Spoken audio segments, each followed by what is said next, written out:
안녕하세요. 즐거운 생각 박대성입니다. 오늘 리뷰할 내용은 인간 딜레마입니다. 이 책은 상당히 심도도 있고 또 폭도 넓은 그런 책인데요. 세 가지 딜레마를 얘기를 했어요. 선택, 도덕, 섹스 이런 건데 우리 인간이 어떻게 해서 진화를 했고 그리고 어떻게 살아남았는지 뭐 이런 내용들이 있습니다. 첫 번째 섹션은 선택인데요. 뉴욕 아파트에서 살인 사건이 벌어졌는데 아무도 도와주지 않아서 결국은 죽었다는 얘기가 있습니다. 뭐 여기에 대해서는 신고를 했다라는 얘기도 있어서 어, 정확한 사실은 모르겠지만 사실만 이야기하자면 이런 문제가 있을 때는 여러 사람이 있을 때는 한 사람이 있을 때는 도와줄 가능성이 높지만 여러 사람이 있으면은 그 가능성이 떨어집니다. 그리고 3분 이상 지나면은 확률이 거의 없어진대요.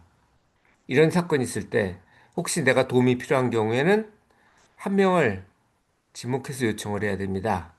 여러 사람이 있는 경우는 한 사람인 경우는 뭐 당연하고 그리고 3분이 지나면 그 요청은 받아들여지지 않았을 가능성이 높기 때문에 다른 사람한테 또 얘기를 해야 된다는 거죠.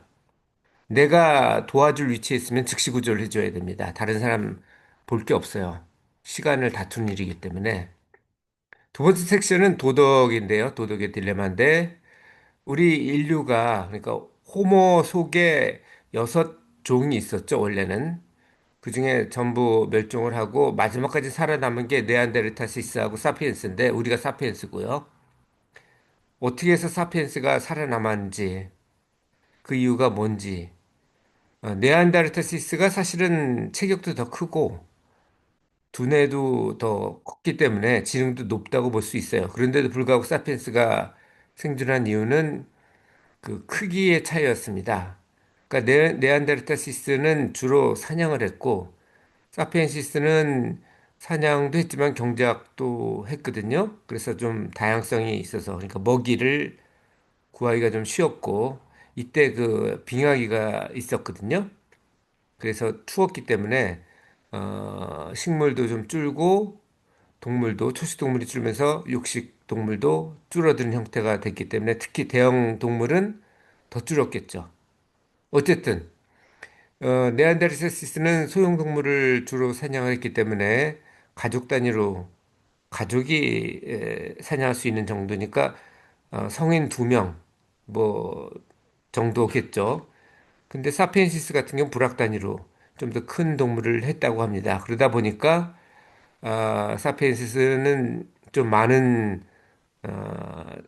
사람들이 사회를 이루고 있었고 네안데르탈시스는 사회라 보기는 좀 어렵죠. 가족이니까.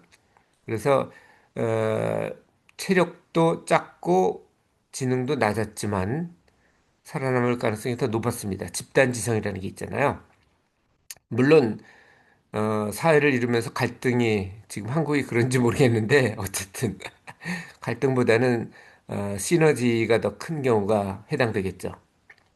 자, 우리가 생각하는 위험은 항공사고가 가장 위험하다고 생각합니다. 두 번째가 뭐 총기 사고 정도인데 실제로는 항공사고보다는 자동차 사고의 확률이 훨씬 더 높고 총기 사고보다는 익사 확률이 높아요. 그런데도 불구하고 이렇게 체감하는 이유는 자동차는 내가 운전하는 경우가 많잖아요. 근데 항공은 그렇지가 않죠. 누가 운전하는지 보이지도 않죠. 그리고 총기도 이건 남이 주도를 하는 거지만 수영은 내가 하는 거잖아요. 그래서 그렇게 생각을 하는데 실제로 우리가 리스크 회피할 때는 느낌이 아니고 팩트 가지고 해야 됩니다. 마지막으로 만약 구명정에 지금 사진을 보시는 거죠? 한 명만 탈 수 있다. 이건 한 19인승 정도로 보이네요. 어쨌든 뭐 모두가 탈 수 없는 경우가 있으면 한 명만 더 탈 수 있다라고 그러면 누굴 태워야 될까요? 아버지와 아들인 경우. 그러면 뭐 유학사상에 젖어 있는 이 아시아권에서는 아버지가 살아야 된다고 생각을 할지 모르겠지만 진화론자 입장에서는 그렇지 않습니다. 아들이 살아야 돼요. 왜냐하면 유전자가 일단 아들은 50%가 동일하니까 유전자를 살린다는 측면에서 보면은 청년이 노인보다 아무래도 오래 살 가능성이 크고 번식 확률도 높겠죠. 그래서 아이를 살리는 게 좋습니다. 그래서 저도 우리 아이들은 아직 애가 없어서 손자가 없는데 혹시 손자랑 제가 물에 빠져서 그런 그러면 손자 먼저 구하라고 얘기를 해놨어요. 자, 마지막이 섹스의 딜레마인데요. 여자가 폐경을 하는 이유는 출산 위험을 줄이기 위해서입니다. 보통 35세가 넘으면 출산이 위험해지죠. 그리고 폐경은 50대 보통 하는데 50대 아이를 낳는다는 건 어떻게 보면 자살행위이기도 하죠. 그래서 폐경을 하게 됐다고 하고 월경도 감염 위험을 줄이기 위해서 매달 한다고 해요. 왜냐하면 그 정자라는 것도 사실은 그 외부에서 침입한 거잖아요. 물론 질 안에는 약산성으로 돼 있어서 외부에 방어를 합니다. 하지만 어, 비누는 알칼리성이죠. 비누로 세정을 한다든지 그러면은 그게 무력화되기도 하죠.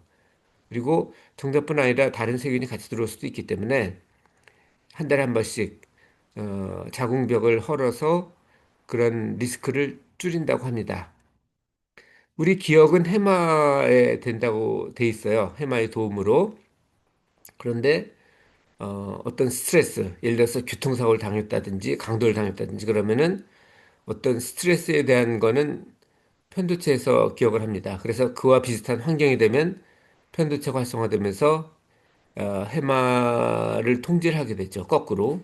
그래서 어떤 스트레스 상황을 피하게 하는 그런 기제가 돼 있습니다. 그래서 만약 이런 상황이 있는 경우는 없는 게 좋죠. 그러면은 그 환경에 대해서 안전하다는 거를 조금씩 어, 강화시키는 필요가 있습니다. 마지막으로 이 섹션의 주제인데 섹스입니다. 우리를 통제한다고 생각하지만 사실은 그렇지 않아요. 호르몬이 우리를 통제를 합니다. 호르몬 중에서 가장 중요한 게 이제 도파민인데 알코올은 도파민을 두 배로 늘려서 그리고 코카인은 세 배로 늘리는 효과가 있습니다. 그래서 마약 중독이 끊기가 어렵죠. 마약을 끊으면 도파민이 3분의 1로 줄기 때문에 금단 현상을 가지게 돼요.